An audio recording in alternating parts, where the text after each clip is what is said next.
Yo, what up, loser crew? Welcome back to the channel. Today we're going to look at videos that you send me to try to figure out what the hell is going on. Stuff's weird, man. It's weird. What the?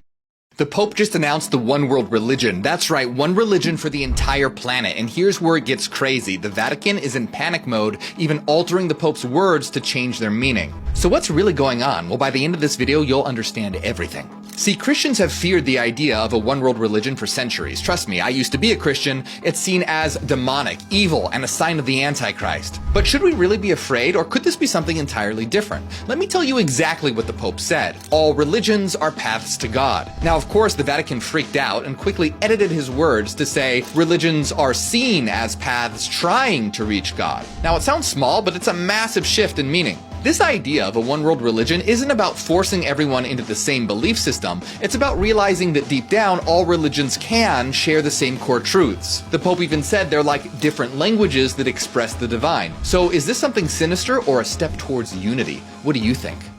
I think that most religions have good intentions. I'm not a religious person anymore. I grew up very Christian. It was weird because my mother was Jewish and my father was Christian.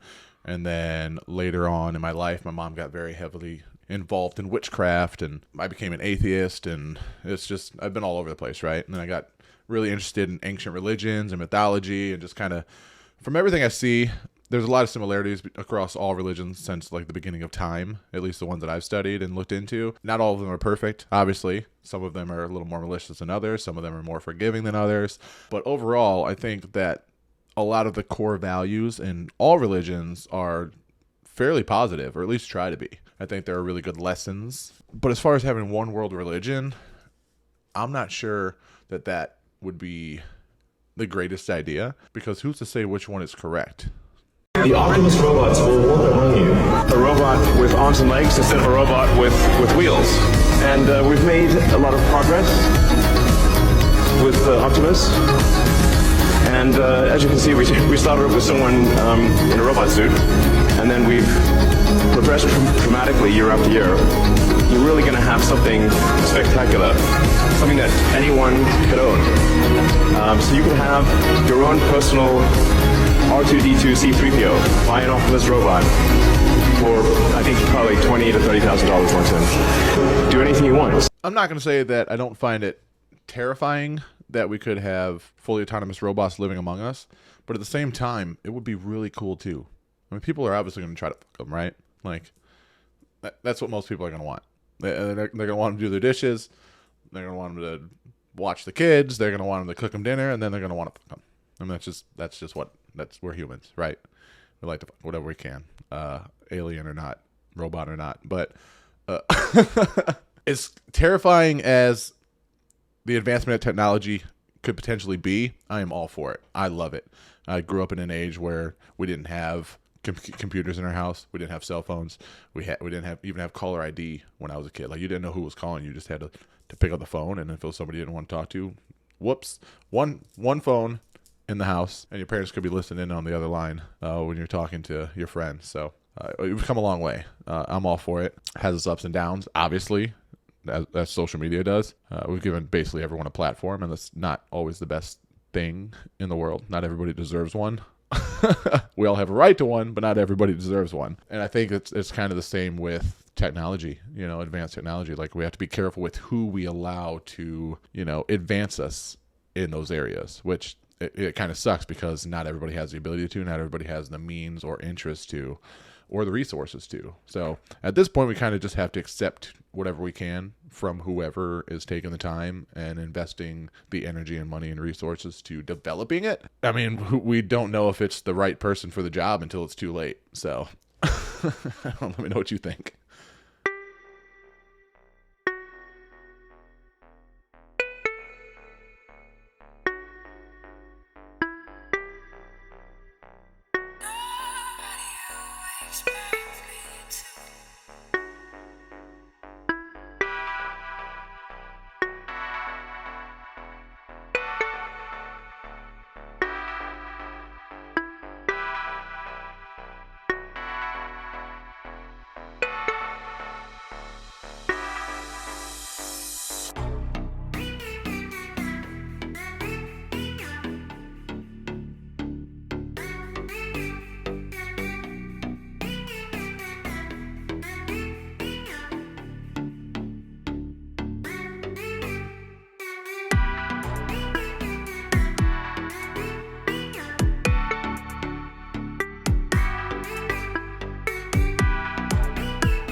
mean, I would hope so, but I think for different reasons, maybe yes or no. I know there have been like documented cases of UFOs dismantling our nuclear facilities, making the stuff go crazy, I guess, the controls, and just turning them off or something like that.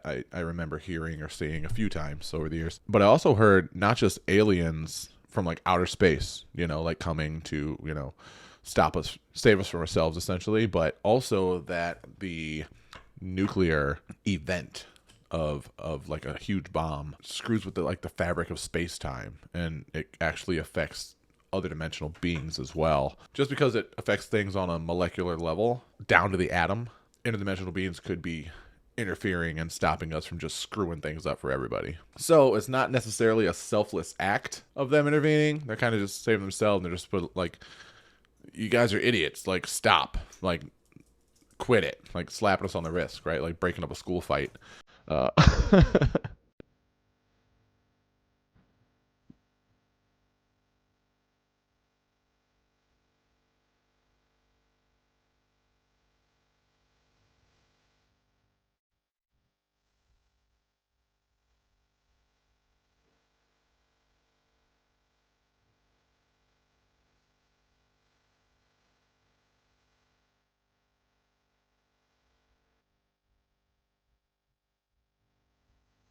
I'm telling you, man. I said it once, I'll say it again. Octopi are aliens. They're so intelligent.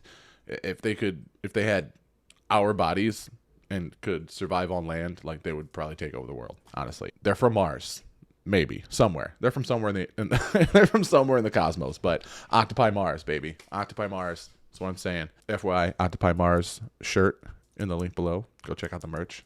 It's pretty cool. Did you know that the Bible reveals the exact location where the devil lives? Yes, you heard that right. The Bible tells us the precise location where Satan resides and where his throne is permanently established. If you look at Revelation 2:13, it says, "I know where you live," where Satan has his throne. Yet you remain true to my name. You did not renounce your faith in me, not even in the days of Antipas, my faithful witness, who was put to death in your city, where Satan lives. You only need to look at the line right above that to find the location. Revelation 2:12 addresses the angel of the church in Pergamum. The city of Pergamum had its name changed to Burma, which is now a city in Turkey, in the Middle East. According to the Bible, this is where Satan's permanent home is. Note to self, don't visit Burma. A new whistleblower has come forward with a written report that this person has shared with some members of Congress and with me, and the report is quite extraordinary. It says that there is an unacknowledged special access program called Immaculate Constellation, which is the parent program, is the language used for UAP crash retrieval, reverse engineering, and apparently a very large database of high quality photographs, videos, infrared videos, apparently much more sophisticated documentation of many more UAP encounters than have been released. All right, man. So now we have secretive agencies keeping secrets from other secretive people within those secretive agencies to have like ultimate secrets. Secrets squared. Super mega secrets. That's not a regular secret. It's a secretive secret. Man, we're never going to know anything, are we? We're just never going to know what the hell is actually going on. Like, if we can't even get, like, the surface level information from these agencies, how the hell are we going to get the super secret stuff that they keep from each other? It's like, shit, dude.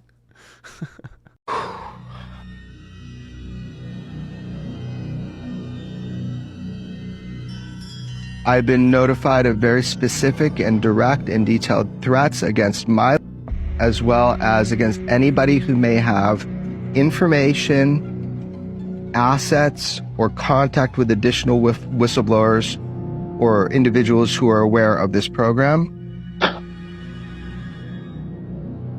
It's ruined my life, man.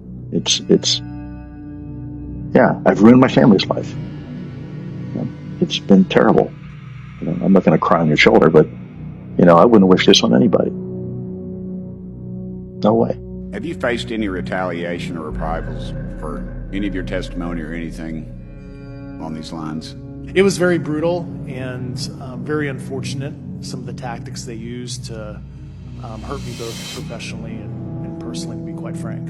Yeah. Do you have any personal knowledge of people who have been harmed or injured in efforts to cover up or conceal these extraterrestrial technology?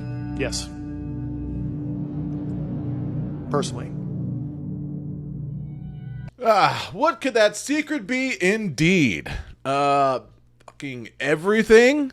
Literally everything we watch in all these videos, that the moon is hollow, that the earth is hollow, that the earth is flat, that space is water, that lizard people live in the earth, that Admiral Byrd's testimonies were true, that Atlantis is in the Sahara, that the motherfucking dragons from Westeros are real and they're coming here through a portal that some guy created in his bedroom using Duracell D batteries, a set of paper clips he stole from his office, and a blueprint schematic he stole from the background of one of the episodes of season 3 in Rick and Morty. It's all true.